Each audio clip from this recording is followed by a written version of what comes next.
Welcome to Bold, Unfiltered, where we talk about writing, not writing, and what you wish you were writing. I'm your host, Kate Ristaw. I'm an author, a folklorist, the executive director of Willamette Writers, and the president of the Science Fiction and Fantasy Writers Association. It's been a while since we've been on Twitch and on podcast, so let's bring it all back to writing and what's been happening in your writing world. Basically, we've been writing, trying to write, and then thinking about writing, and then talking about writing a lot. And I thought that a good way into our discussion today would be talking about some specific writing books that you either need to have read or you wish you wrote. So one of my favorites that I always come back to in lots of conversations and in discussions is the classic On Writing by Stephen King.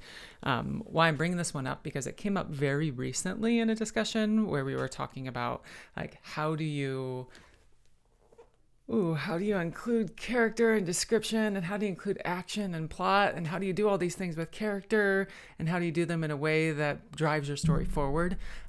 So specifically, there's a piece of advice that Stephen King has in his book that I found really helpful that I think is something that might help you too as a writer, and it's one that I talk about in my workshops a lot. He talks about this idea of you come into a room, right? Your character walks into a bar, and they don't just start listing all the different things in the room, right? They actually, a good writer or a writer who's trying to get us involved in the scene and thinking about the characters will take us down through that bar with that character. So instead of saying, oh, there was a bar with 17 chairs, and there was a lot of chairs in that bar. I don't know what's happening. It's a very popular place. Here's all the people that were in there. There was 7 women and 3 monsters and 4 random dudes. So instead of doing that, going through the scene with the character. So the character steps into the bar. If they are talking about a chair, it's because they're interacting with a chair in some way. So maybe they accidentally hit it with their foot, or somebody says something to them that's seated in that chair, or they have to move by the chair in order to get to the bar to order their drink. So the little ways that the character interacts with the setting that has motion and moves your story forward and moves your plot forward and gives us a sense of who your character really is, instead of just, kind of saying, we're in a bar and there's some stuff here. So I found that really helpful from Stephen King's book On Writing, and that's one of the main takeaways that I had from it is a lot of thinking about the character and setting and how the character and setting can interact in interesting ways. My next book is, of course, Bird by Bird by Anne Lamott. I continue to love Bird by Bird, and mainly because of the chapter she has on shitty first drafts. So the shitty first draft is the idea that you just need to get the words on the page. You can always edit later, you can make things beautiful later and shiny and bright, but you can't edit stuff that's not there. So she has a really great essay, and you can look it up. It's online in lots of different places, or you can get the book at your library or an indie bookstore. So I've had this one for a long time, but I just love the way that she thinks about writing, and she thinks about creating and telling stories and giving yourself the freedom to create and the freedom to get your work out there, and then the freedom to edit the words that are on the page and actually work through them. So that's how I tend to write, and that's how I tend to draft, is by creating these scenes and just working through them and getting the words on the page and not focusing as much on, am I producing beautiful language, or am I writing these scenes that are deep and steeped in character or plot? No, I just basically write what I can write the story that comes, and then edit from there. And when I'm editing, I used this book a lot as I was starting to think about editing and thinking about characters and how we can take the actions and actually build out the character and build out the story, because I tend to write very plot-driven work. So when I'm revising, I'm coming back to the characters and thinking more about the characters and how I can really make the characters come alive on the page. So I was a big fan, and still am a big fan, of the emotion thesaurus. For those of you who are just listening, I'm waving it around on the screen. That's the emotion thesaurus.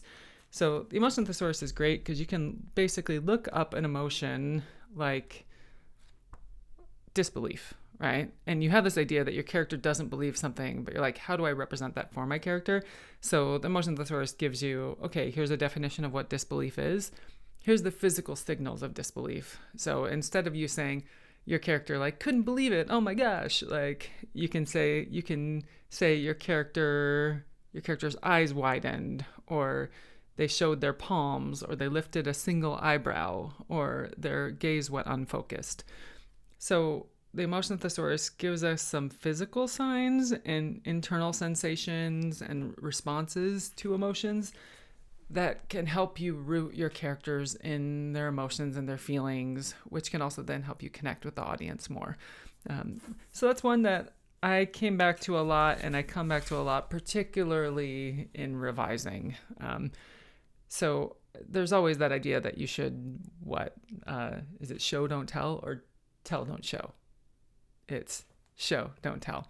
So show, don't tell just means that you need to show what's happening with your character instead of just saying it. So instead of telling your audience that your character didn't believe it, you can show them through the actions of your character. I am kind of annoyed sometimes at how often that language of show, don't tell comes up in writing conversations. I think it's a good way to think about, as you're revising, how you can build out your character and make them seem more authentic and action-driven and in their body, right? But at the same time, if you're in middle grade or if you're in early children's literature, you have to be able to do both of those things. Like you have to be able to show what the character is experiencing, but you also need to do a little bit of telling so that readers, young kids, even teenagers and tweens can understand what that emotion really is. So, because for a lot of times for teenagers and teens, kids, they're not able to identify emotions. And so sometimes by doing some of that telling, we help them realize, oh, this is what this is about. Like, oh, that's what's happening. Or, oh, that's why she did that, because she was angry. Like, so some of that kind of associating, like we do as adults, sometimes, and sometimes we don't. And so it's helpful to understand for, especially for middle readers and for those younger early chapter books, like doing both. So identifying the emotion and then also showing the emotion.